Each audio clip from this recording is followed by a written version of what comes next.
The Pueblo Revival style is a regional architectural style of the southwestern United States, which draws its inspiration from the Pueblos and the Spanish missions in New Mexico. The style developed at the turn of the 20th century and reached its greatest popularity in the 1920s and 1930s, though it is still commonly used for new buildings.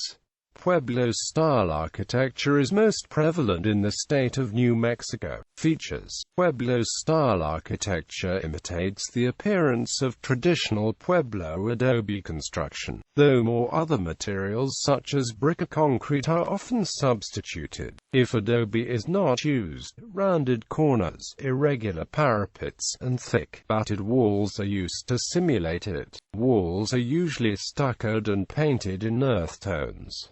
Multi-story buildings usually employ stepped matting similar to that seen at House Pueblo. Roofs are always flat. Common features of the Pueblo Revival style include projecting wooden roof beams or vigas, which sometimes serve no structural purpose, corbels, curved, often stylized, beam supports and lattiers, which are peeled branches or strips of wood laid across the tops of vigas to create a foundation for a roof. History: the regional architecture from which the Pueblo style draws its inspiration is primarily found in New Mexico and Arizona, but also Colorado. Although the revival movement is most closely associated with the state of New Mexico, many early examples were built in other western states. In the 1890s, architect A.C. Schweinfurth incorporated Pueblo features into a number of his buildings in California. Mary Elizabeth Jane Coulter's Hopi House in Grand Canyon National Park drew heavily on the Pueblo style. In 1908, architect Isaac Rapp used the San Estevan del Rey Mission Church as a template for his Colorado Supply Company warehouse in Morley, Colorado. The Pueblo Revival style made its first appearance in New Mexico at the University of New Mexico in Albuquerque, where UNM President William G. Tite adopted the style for a number of building projects during his tenure. The best known of these was his 1908 remodeling of Hodgen Hall, though a new heating plant and the Estufa were completed earlier. Nearly all subsequent university buildings have also employed the Pueblo style, albeit in increasingly loose interpretations. The other stronghold of Pueblo-style architecture is Santa Fe, where it was popularized in the 1920s and 1930s by a group of artists and architects seeking to establish a unique regional identity. In 1957, a committee led by John Gormeme drafted Santa Fe H. Historical District Regulations Ordinance No.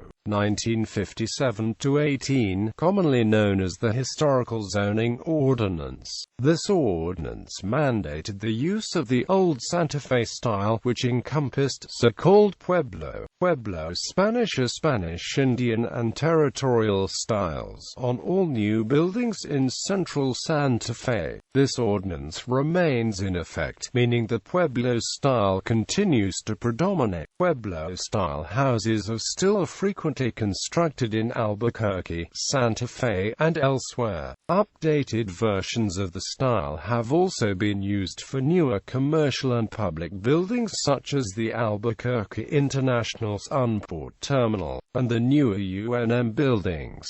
Notable buildings: Estufa, University of New Mexico, Albuquerque, New Mexico. Hodgen Hall, University of New Mexico, Albuquerque, New Mexico.